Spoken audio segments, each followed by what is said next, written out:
I'm working. Hi, I'm Elizabeth Hanson, and this is Keto Confab. It's Wednesday night, 7 p.m., and this is a support group for individuals who want to follow the keto lifestyle, according to Dr. Annette Bosworth. And this evening, we have the winner of a raffle with Dr. Boz, where you got to have a consultation with her, a one-on-one consultation. How long did that last? It was not only a one-on-one hour consultation, but it was a wonderful gift basket of her books, all of her products, a meter, everything. So some of the things I already had, like her book and the meter, and I am going to pay it forward and pass that on to someone. Hopefully somebody in my family when they're ready. They think I'm crazy right now, but hopefully they'll be ready when they see my results. So did I hear you say that before you had the consultation, she wanted all your blood work and list of supplements and medications and everything ahead of time? I got a message from the office from Angela, and then Angela was we had to pick the date that worked for both of us. And I asked Angela, should I send any information? And she said, send her whatever you want. So I sent blood work from a year ago and recently, and I also sent her all the medications I'm on.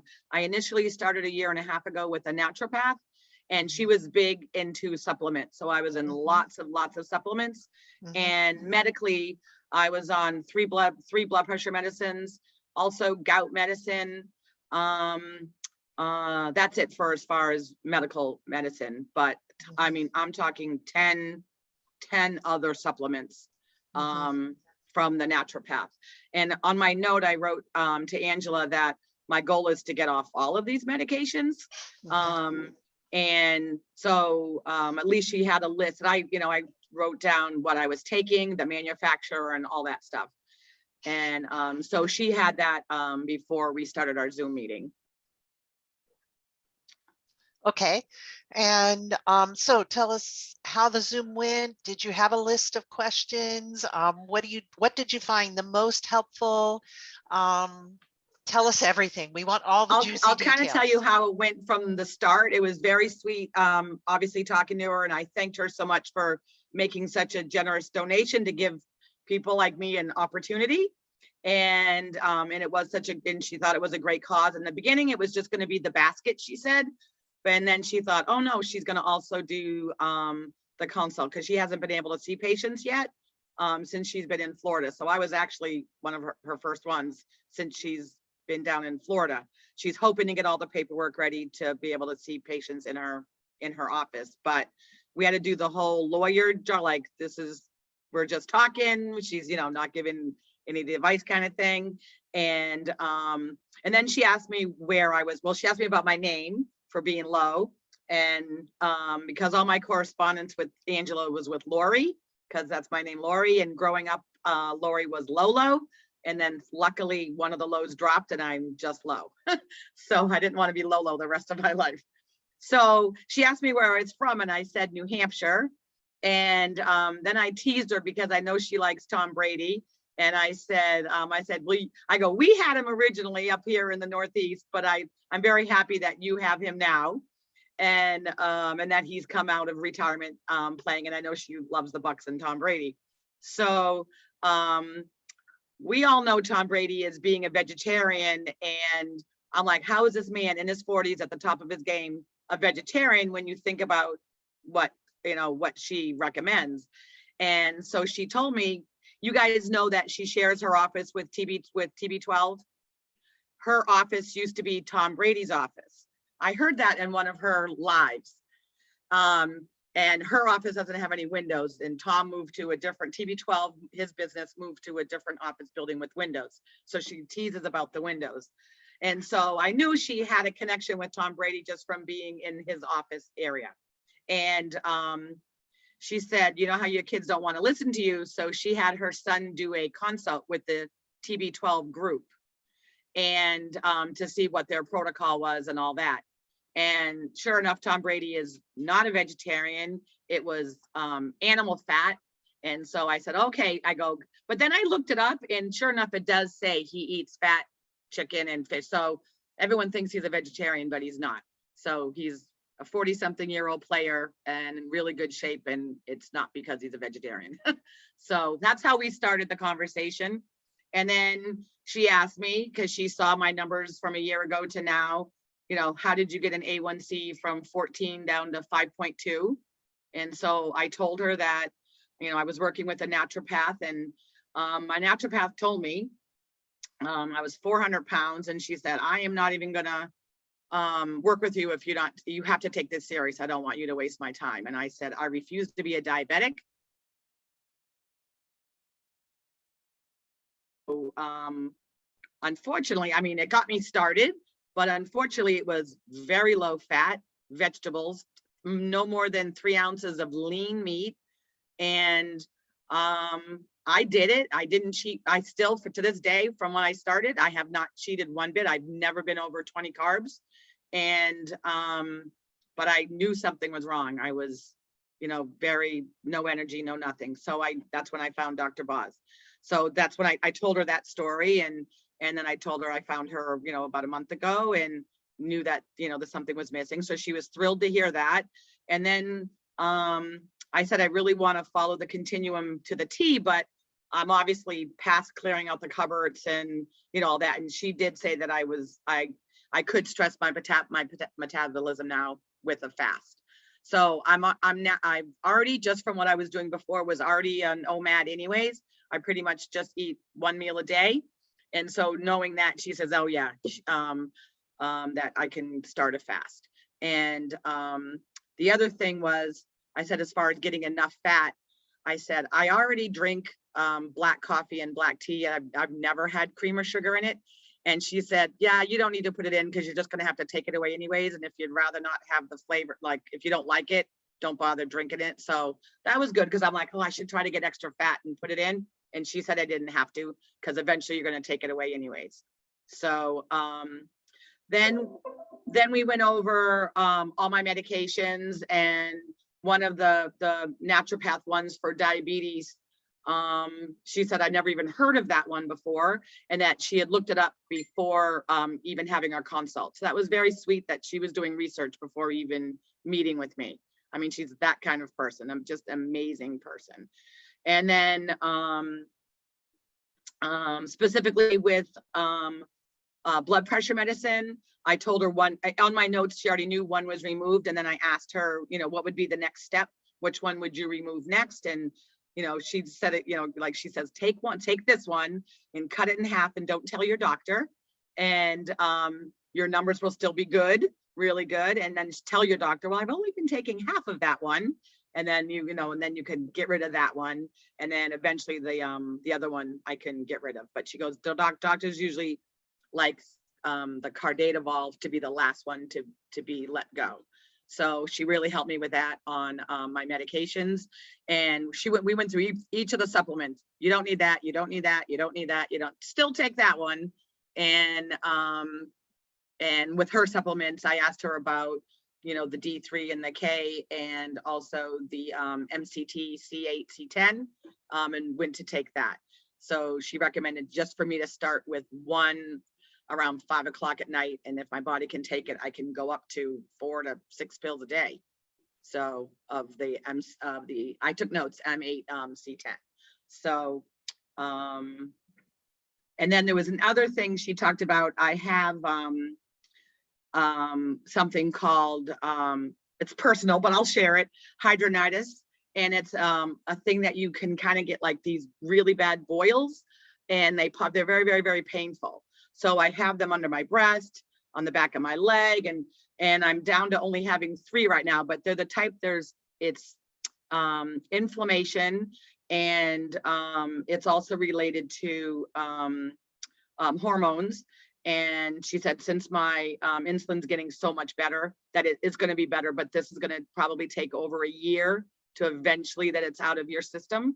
And she recommended magnesium float. And I told her I already have one scheduled. So she was very happy to hear that. My very first one is coming up April 3rd, I think it is. The place was so booked, that was the first I could get it. So she goes, you should do that once a week. And I'm like, they're so booked, I don't think I'll get one once a week. But she goes, that'll help the process. So that was nice to hear. She did mention, I'll put it in the chat so you guys have the correct spelling of this Dr. Zsofia Clemens from Hungary. She said she loves her, and I'm not sure if you guys heard of her before. She's done a couple interviews with Sean Baker, Dr. Sean Baker, and a couple other ones. So of course, after my meeting, I went down the rabbit hole of looking up Zsofia Clemens, and they're very, very, very strict keto, mostly carnivore keto, no vegetables, no nothing. But they're really curing the sick of the sick, cancer patients, and so, but she really liked her. So I'm like, oh, I'm going to definitely share that with the group so you guys can look her up. I'll put it in the show notes too while someone else is chatting. So, but it went really fast. The hour went very, very fast, but it was nice to get some personal information of what to do with all my medications and about my fast. So, but that's it in a nutshell.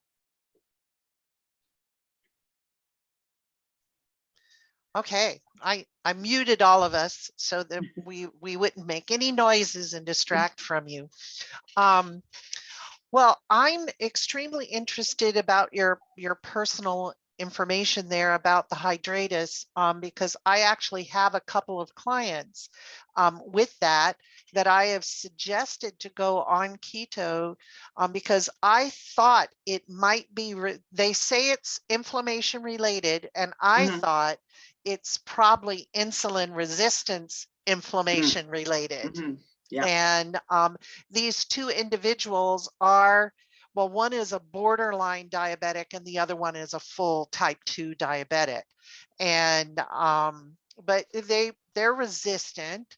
As every person I talk to about going on a diet is resistant, because, well, it's such a personal thing, what you eat and how you manage food.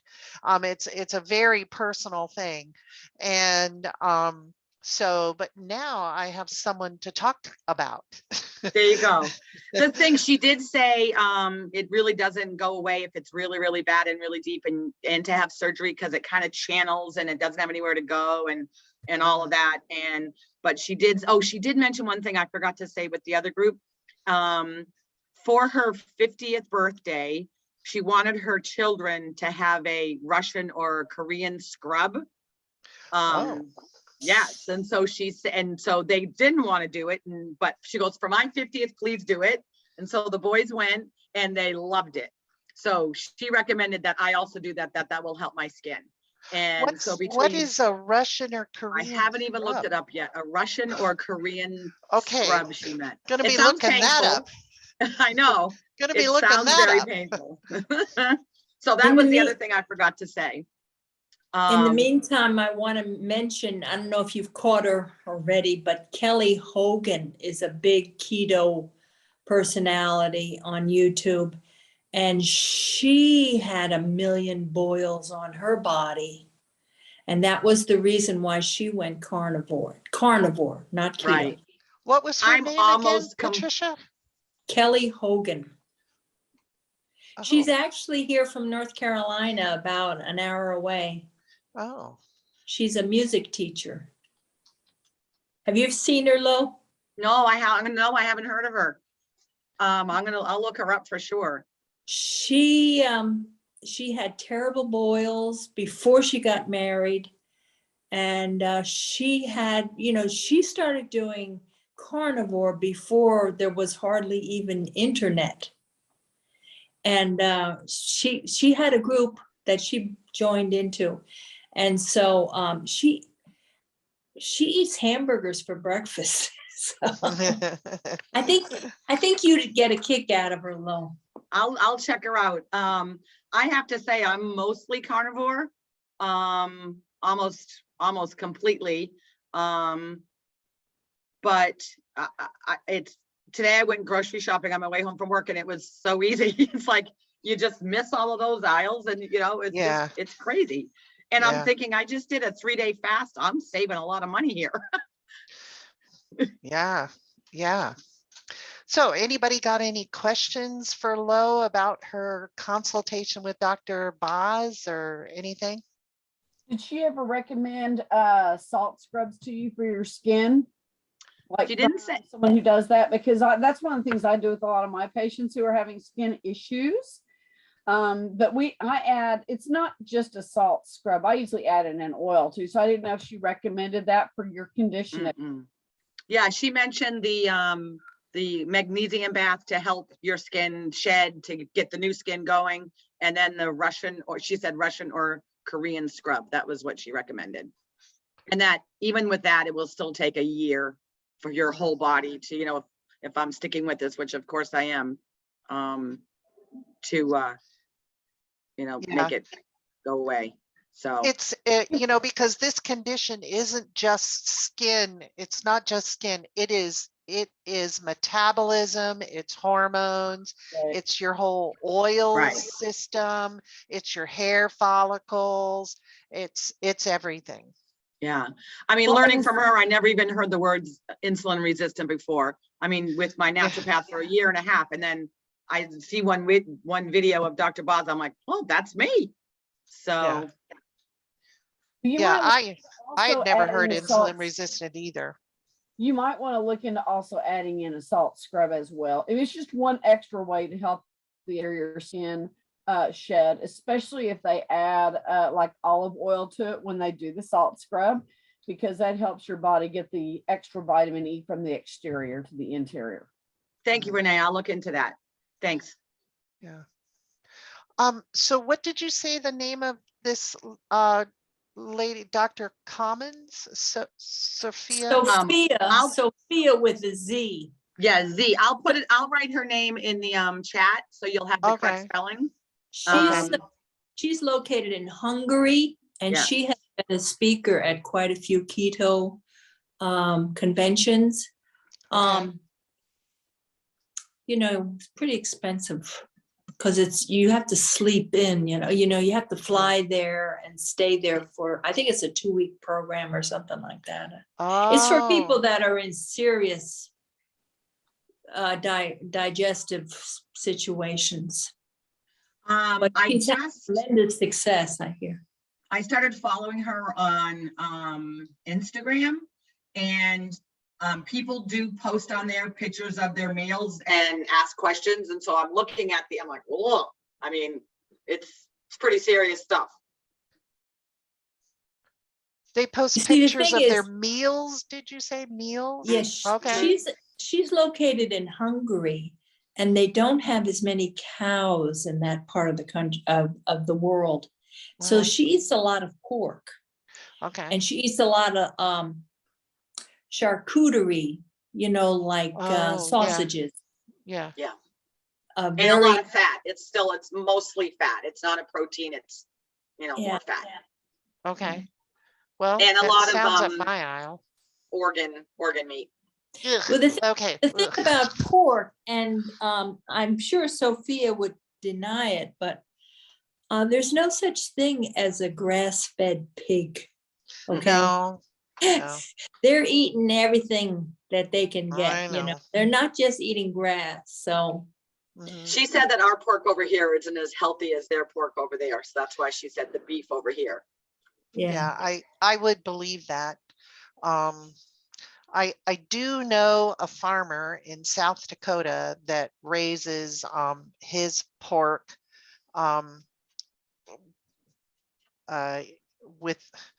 he's very careful about it, and anything he feeds them is organic and everything, and he doesn't add hormones and antibiotics and stuff. But it's very expensive pork, and I have to drive to South Dakota to get it. And I'm in the very northern part of North Dakota. South Dakota is an entire day's drive just to get to the border, and he's a couple of hours further south. So it's hard for me, but it's okay. I eat the majority of pork, and there was never a moment in my life I would ever say that I was going to be a pork eater, because I was raised that pork is evil. So And but I am now. Welcome me. So what's everybody been doing this week, and have you been doing any wins, scale wise or otherwise? Any questions, any issues, etc. going on this week? I dropped 4 pounds. Woohoo! Go Renee, go I think they Renee. all came out this morning. I can honestly say my eyes are not brown anymore because of something else. Just Okay. Okay. TMI, TMI. I learned something this week, which I think maybe others might be interested in. We have discussed mayonnaise, making our own mayonnaise before. I actually saw a video of how to make mayonnaise with butter, just straight butter. And I'm like, holy, I can do that because, you know, we're not supposed to use the seed oils. And I can't have olive oil or avocado. And so butter, I haven't done it yet, but I think this could work. And the thought of butter mayonnaise sounds really good to me. And you I could bet put, Scott would like that too, right? oh, I bet he would too. And you know, Melody, I know she's not here tonight, but Melody wanted to find ways to get more fat because she's a vegetarian. But she's like, "Ugh, I tried to eat a stick of butter and I couldn't do it." But I bet you could eat it as mayonnaise on stuff because and they said you could add a little bit of mustard if you want mustard. You can put a little fennel seed, you could put salt, you can put pepper, you can flavor it whatever way you want. And I'm like, oh, I think I'd like to put a little rosemary in there along with my salt and pepper. I think that would be yum, you know? So I am going to try it. And I think I'll put a link to the video of it. The only thing they said was you have to melt your butter ahead of time. And then it goes slower with the butter. You have to add the butter more slowly than you do with oils, you know? And so, yeah, Renee? can you add ghee instead of straight butter? Would it work the same? I would think it would work with ghee because we have such a large load of butter here at the house already. I think Scott buys the store out each week. Um, I think I'll start with real butter, but if that affects my upper back too much, I'll move to ghee because I'm finding the ghee to be okay. I'm not reacting to the ghee. So, but yeah. I wanted to make sure I'm not sure Ginny was able to get that in last week, but do you have an immersion blender? I do. Okay, because that's an integral part of it. Yeah. You know, you start with the eggs and then you start blending and then slowly adding. So it's hard to do that with like a mixer or something like that. Or yeah. With the immersion blender, you just put everything in at the same time and put the immersion blender into the bottom until it starts to thicken, and then you just pull it up slowly. And you can go up and down a little bit if you need to, but you just put everything in at the same time, the oil, the egg, the vinegar or lemon juice, and your little bit of mustard and whatever, if you want garlic or whatever else. Some people put a little bit of sweetener in it. well, the instructions I saw said to put the oil in very, very, very slowly. That's if you're using a regular blender. No, an immersion, I thought. Really? Well, But anyway, I would look at another YouTube for olive oil, mayo or whatever, because I just put it all in the same time and it takes like less than a minute. Yeah, they said with the butter. But the eggs need to be room temperature. That's the little trick. Yeah, they said room temperature eggs with this one as well. And they said that because of the nature of butter, it's different from oil, and you've melted it and stuff, that you should add it very slowly and stuff. And I've seen videos about making olive oil and avocado oil, mayo, and some say put it all in at once, and others say add it slowly. But I've never made it since I can't eat it, and so I don't have, you know, an opinion about it. But I am with going to the try the butter, butter. I think with the butter, the whole idea is because it's melted, you don't want to cook the eggs and to do the butter really slow. Yeah, they said to go ahead and blend the eggs a bit before you add the butter, and that the eggs need to be room temperature, and you need to let the butter cool, but Oh, not yeah. all the way to where it becomes solid again. And I'm like, well, duh. Don't want it solid again, but anyway, so the other videos I spent my time this week watching were 3 different videos saying, well, 2 of them claiming that keto had ruined their thyroids, and one of them, a group of 4 doctors, endocrinologists, cardiologists, blah, blah, blah, discussing how it's impossible for keto to ruin the thyroid. So these 2 videos were women whose thyroids malfunctioned and they had gone keto. They had gone basically dirty keto, you know, they were not strict, they were not Dr. Boz, they had other health issues. And when they started having problems, their thyroids were tested and found to be low, and their doctors attributed it to being on the keto diet, so they had to stop keto. The real possibility here is that their thyroids were already low before they started keto, and they hadn't had them tested. But so they put out these videos warning people keto's bad. But then I watched this one video with these 4 doctors. And so because I had a question from someone about, you know, totally not having carbs and it ruining your hormone levels. And the person I was talking to was a 35-year-old woman that was having infertility problems. And I told her that, you know, you might want to consider keto because carbs can block hormones and cause infertility. And she's like, oh no, I think it ruins your thyroid. I watched this video, and I'm like, I don't think so. But you know, I'm not a doctor. I don't have little MD behind my name. So my opinion doesn't matter. But then I went down the rabbit hole researching stuff for them. So Renee? Actually had a doctor. I was having a problem with my gallbladder. I had a gallbladder attack, one of the first ones I've had in like 20 years. And I know what I did that day. It was one of those days where, I mean, I'm doing my little keto, but I went stark raving mad on fats. I really did. I mean, I was way overboard on fats. Mm-hmm. And I knew what kind of ticked off my gallbladder. But I was telling the nurse, I said, well, I'm on the keto diet. She says, well, you're just going to have to quit that, honey. If you've got gallbladder issues, you can't be on keto and have all that fat because your gallbladder just can't do it.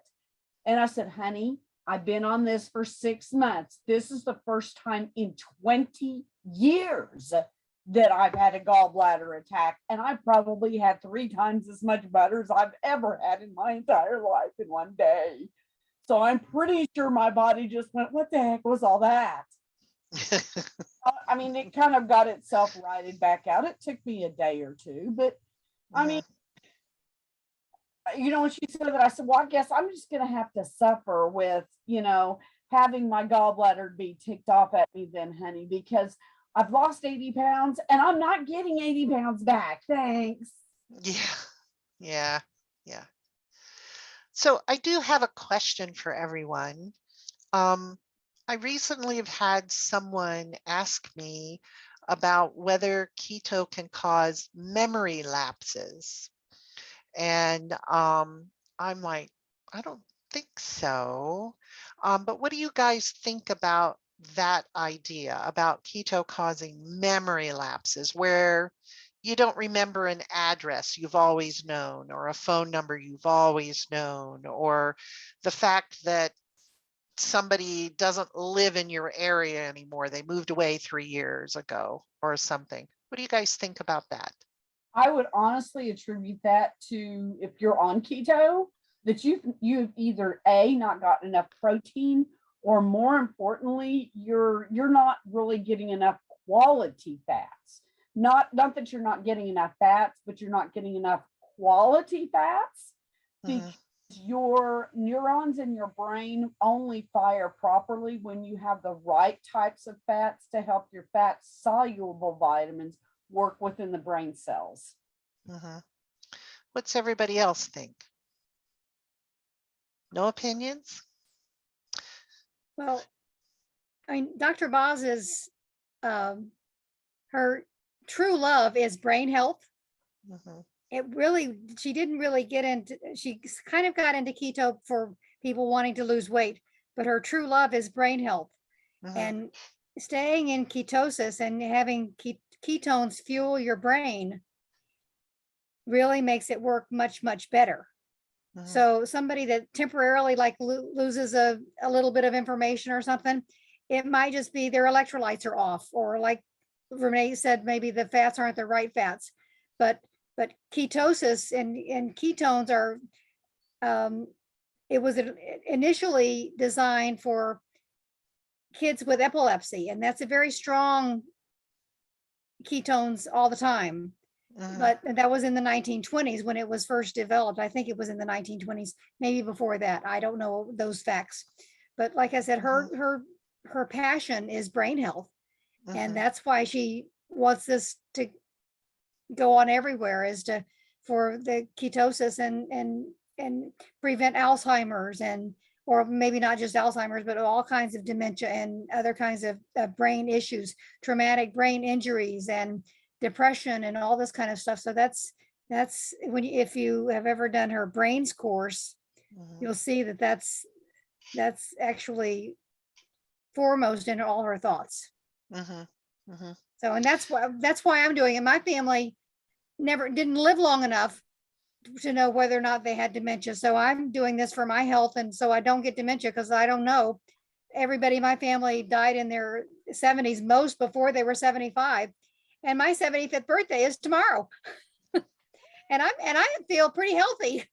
So yeah, I hadn't thought about electrolytes, Jenny, but you're right. I mean, when I used to work in a nursing home, the elderly persons, if they got low on sodium or low on potassium, they would be very confused and not remember where they lived or where they were, or whether their husband was waiting for them or he was dead or whatever. So you're probably onto something. And I know, well, I did a cursive search on the interwebs to see if there was something. I actually put in keto causes memory loss, and I did not find anything keto causing memory loss.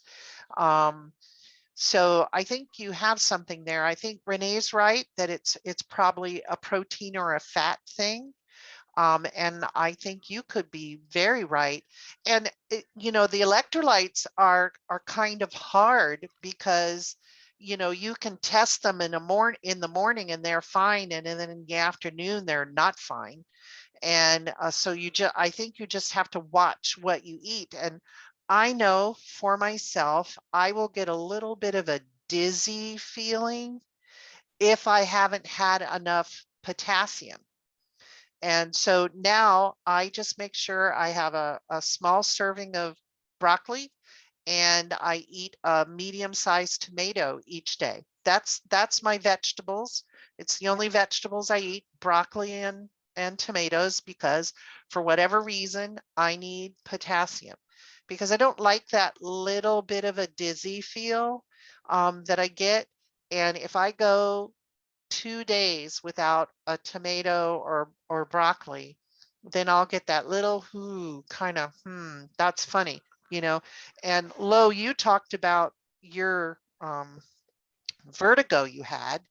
And was that related to electrolytes, do you think, or was that an ear thing? It was an ear thing initially. Way back in 2006, I was in South Africa for a month, and the elevation was very high, and I wasn't used to the elevation, and it got me into a vertigo really, really, really bad for 3 days. And ever since that moment, it's kind of never gone away, and I couldn't put my head in a certain position. But I have to say, it like the last year it has, and then last week or a couple weeks ago now, it's been when I got super dizzy again. I was like, no way is this coming back again. And it turned out to be the low blood pressure. So Lo, do you have an acupuncturist near you? I haven't used one. I'm sure I can find one. Okay, the reason I suggest this is because one of the things in my practice is that when people have problems with their ears, it usually relates to the kidney channel. Oh, okay. And that we have people who have vertigo, we have people who have inner ear, they have hearing loss, and typically we start treating the kidney channel, and a lot of that goes away. Yeah, my kidney values are elevated, so that's interesting that you said that. Yeah. Oh, that could be very interesting. Maybe some acupuncture could help with your kidney channels. Yes. And the other thing that I know is the kidneys are very involved in our blood pressure. And getting the kidneys balanced can really help your blood pressure and get you off the medications faster, huh? So, you know, if you have time and money, look for a nice acupuncturist and see if you can work on your kidney channel. One of the things we find too that's kind of interesting is that the ears have to do with water within the system. So the kidney channel and the lungs are what are called paired organs because they both transport and transform the body, the water within the body in some fashion. So that's why it's either going to be within the kidney channel or it's going to be within the lung channel. But it's almost always, at least my experience so far after almost 10 years in acupuncture, it's almost always been in the kidney channel. Very interesting. Thank you, Renee. Besides that, I wanted to report that I completed my 5th 36-hour. Wow. I tell you, You know, Patricia, you're impressive. Let me tell you. After those Yeah, my reports, hero. it sounds like nothing, but for me, it's big. Yeah. As I think I told you, I was frightened of doing it, and now it's easy for me to do it. And I told one of the other groups I go to, I think I'm going to try to continue it even after Lent, because it's not that hard. And my husband doesn't have any trouble finding his own food to eat on Mondays when I'm not in the kitchen. So, Patricia, did you take any supplements? Did you just do salt and water and electrolytes, or did you add any supplements? You know, that's an interesting point. You know, I do the Soleil coffee. That's all I did. And, you know, I was wondering, because Dr. Boz mentioned one time she likes cold brew coffee, and I like cold brew coffee. And I was wondering, when she talks about taking sodium when she's fasting, I wonder if she means cold brew with Soleil water, because that works great for me. Now, of course, there are some people say you shouldn't have that much coffee. I have 3 cups a day, so. But it's going well. She does and put I'm salt really in her pleased. coffee. Say what? She does put salt in her coffee. Even if she gets it from Starbucks, she has them put salt in her coffee at Starbucks even. Oh, Okay. I ordered a small cold brew from Starbucks the other day, and I always order it, you know, black with just ice. And I took a sip, and instantly I haven't had sugar and I don't know how long, and I tasted the sugar on my mouth, and I literally spit it out. I'm like, I don't even want to swallow this. I'm like, oh, what a ruined cold brew. I know. Do they it's just crazy. automatically put sugar in it? When I went back and another day, couple days later, and I said, please, I always say no sugar, no milk, just ice. And they said, we don't put sugar. I go, well, the last time I did get sugar. And she goes, they weren't supposed to do that. So. Yeah, because there's a new coffee brand out called Cachava. Has anyone on here tried it? And if so, what do you think?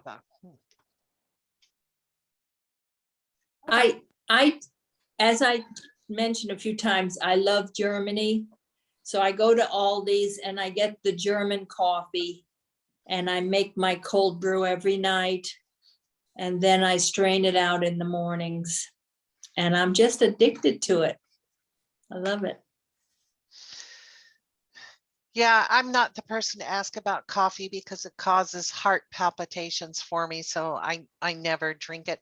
I love the smell of it and the culture around coffee and coffee drinking. And I feel sad because it's like, oh, why don't you come over for some coffee? No, I don't got any. So, and I don't know, it's just not the same. Hey, why don't we go for tea? You know, no, it's not the same as coffee, but I would at my place, honey, because I have both. yes. So Tammy, what's up with you today? Well, I don't drink coffee either, so I do love the smell of coffee, but I've never drank coffee, and I say it's because my parents never drank coffee, so I didn't grow up with coffee in the house. I do drink tea. My mom is Scottish, and we drink tea. But I did want to ask Patricia, I know that the 36-hour fast for you was a challenge when you started it, and now you're an old pro at it. Are you thinking that maybe you can extend your 36 hours and maybe go to 48? Yeah, I am. Or maybe go to lunch, which is 42, and then maybe dinner and 48. And well, in work one out. of the other groups, there are a group of them doing what they call the alternative day fasting, which turns into basically 3 36 hours every week, or 42 hours, I guess. 3 42 hours every week. And that sounds like something I might like to. The thing of it is, like other people have said, your family has to play along with you because, if you're missing half of the time, it's bad. And other than that, you can sit there and watch them eat their stuff. But, you have to work that out. I have to get brave enough to do fasting again because I could do it easily. My husband works second shift now, so I'm home every night, Monday through Friday night by myself. Well, he likes to have dinner with me on Friday night. So I got 4 nights, that he's not even here. And I just have to get brave enough to do it again. I did do it when I first started, and now I haven't been. So are you sewing there, Renee? Yes, I am. Tammy, I know this sounds silly, but I told you that in my back pocket, I always have a can of sardines. And if I can't make it, I can open up my sardines, and that security blanket helped me get through it. Just to know that I could open one up if I needed it. Yep. All right. Well, I just was thinking maybe you could extend your 36 now. And so on that 3 42-hour thing, so they fast for 42 hours, have lunch and dinner, and then do it again for 42 hours and then have lunch and dinner.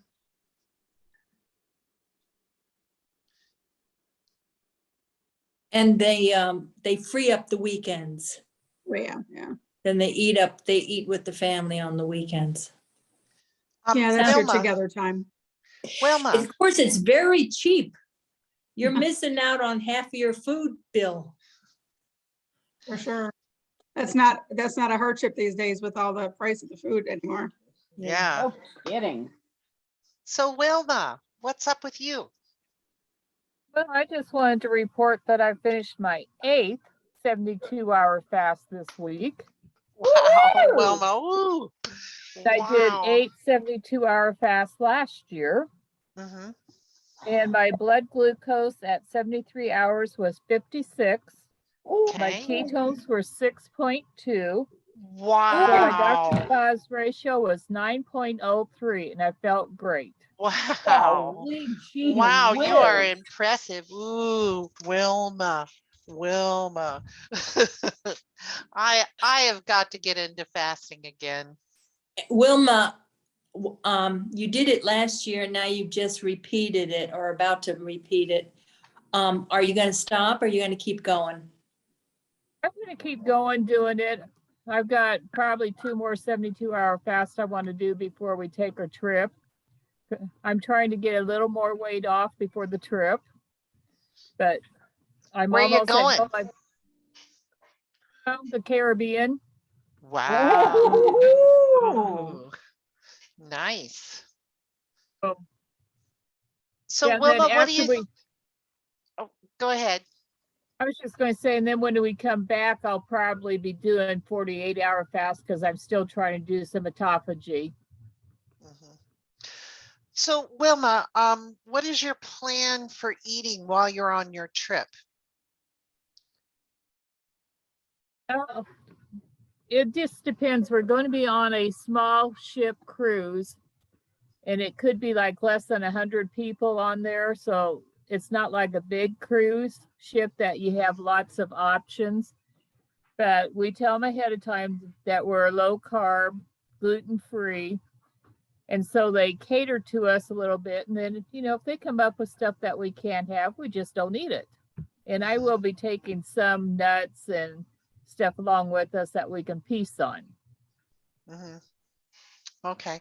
The reason I ask is I just had a 40th reunion with the individuals I went to college with in Spain. And our college is having a big anniversary in 2 years, and my class is trying to get everyone to come back to Spain for the big reunion anniversary thing. And my first thought is, what the hell am I going to eat? You know, and if I go, I would like to take Dr. Hanson with me and one of our daughters, and maybe hit England and France and Italy and maybe Germany when we go. But I'm concerned about food because when I lived there before, bread was huge, milk products were huge, and pasta, of course, is huge, and none of those things are good for me. But you can always get meat. Yeah, yeah. So you could go carnivore and do just fine. Just go all carnivore. That's what I was thinking, is that I just go carnivore. And I just hope I can find enough pork. But the thing is about Spain and England and even France, fish is available everywhere. Patricia, what about Germany and fish, seafood? Hamburger, plenty of fish. The other ones, not so much. Oh, okay. Yeah, But because the thing about Europe, whenever they have pork and beef and everything, they love to put sauces on everything. yeah, It's real hard to get them to keep it dry. yeah. It's real hard, especially Spain. I think they put a Yes. lot of sauces on stuff. And the problem with Spain is everything has wine in it. And number one, I don't like wine and I don't like the taste of wine. And when I lived in Spain before, I was a vegetarian. So, you know, I didn't have the wine problem. But anyway, but it's 2 years away and I'm still thinking about it. And it all depends on money, you know. Flying there from here is about $800 per person just to go straight to Spain and back. You know, if we did do England, France, Spain, up to Germany and Italy, that of course is going to add to it. But, you know, the thing is I'm not getting any younger and I've wanted to go back to Spain forever. My husband has never been to Europe. My daughter's never been to Europe and we'd love to go, and I don't want keto to keep me from going. Now, Jenny, you've traveled a lot. You've been on a couple of cruises and staying keto and stuff. How hard did you find that? Oh, you're muted. There you go. There are always lots of temptations, but on a cruise ship, now Wilma's going to go on a smaller cruise ship, but I have not been on one of the smaller ones. But there's so choices, you can pick and choose whatever you want or whatever you don't want. And there's just too many temptations. That's the trouble with cruise ships. But when I was in Italy for a week and the thing is, you can always get vegetables and meat, but their pasta, well, if you're allergic to gluten, you couldn't do that, but their Yeah. pasta is made fresh and it doesn't have the same glycemic effect as the pasta that we get in the States. Mhm. And they also, when they serve it, it's not a plate this big. It's a little dish Mhm. of pasta. Mhm. It's not 14 servings in one plate. Yeah. So, and you don't have to eat it all, or you could just say, give me the Alfredo sauce, no pasta. Give me a dish of Alfredo sauce. And that's just cream and cheese. So, I mean, I don't know, you can't eat dairy though, can you? No. Well, so I don't know what, but you can always get chicken, and the words for chicken in Spanish and French is very simple. I mean, Spanish and Italian is very, very similar. In Italian, the L's are pronounced, and in Spanish, they're not pronounced. They're Yeah. pronounced like a Y. So it's pollo and polo, but Yeah. it's, but Zucchini, Elizabeth. Oh yeah, zucchini I can have. So ask them to make zucchini spirals for your pasta. Well, if they do that, I mean, I don't know if they do that in Europe, I mean, they Okay. do that here in the big cities. They've never heard of that here in North Dakota, in our cities. We aren't metropolitan enough, maybe if North Dakota actually could get above 1 million people population for the whole state, maybe we could learn to be that way. But I would love to go back to Europe, but now that I'm gluten intolerant and don't tolerate milk products, and I want to be keto, it just makes me nervous because I know what happens if I get into those things. I swell and I cannot wear my shoes and I cannot wear my pants. And then I have a heart arrhythmia problem, and then I'm sick and Not vomiting good. and having diarrhea.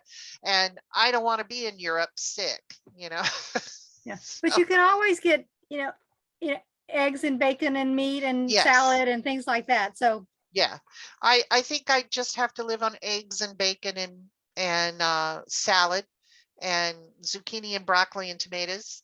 And tomatoes are just a dime a dozen in Spain, and they love tomatoes and stuff. But and the nice thing is my husband is really good. Now he speaks Spanish. I speak Spanish as well. I speak some French. I understand a lot of Italian. I don't speak it. But I don't speak any German other than Ach mein lieber Hund. That's the only thing I know in German. But anyway, it's exciting to think about, and of course it all depends on money, and it's kind of fun, but yeah.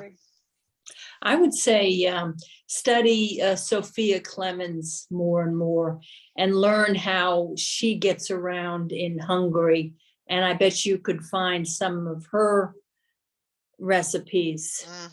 Yeah, that would be a good idea. Yeah. She's on my list for this week. So anything else, ladies? We're a quiet bunch. So here's my plan. When I download this video, I'm going to put a link to that making butter mayonnaise. And I'll put a link to Zsofia Clemens' work as well. And then I think I'll just tag on that one video about how keto doesn't destroy your thyroid, in case anybody in the future would like to learn about that. And I might, there was a good video, I think it was Dr. Barry, about the benefits to your brain, but I might look for one from Dr. Boz as well to keto, just in case anybody listening to our discussion about memory loss and stuff would have questions. But other than that, I think I will end this week's meeting, and I'll see everybody next week. And everybody be good and have a good week, and be healthy, and take care of yourselves. All right. Good night.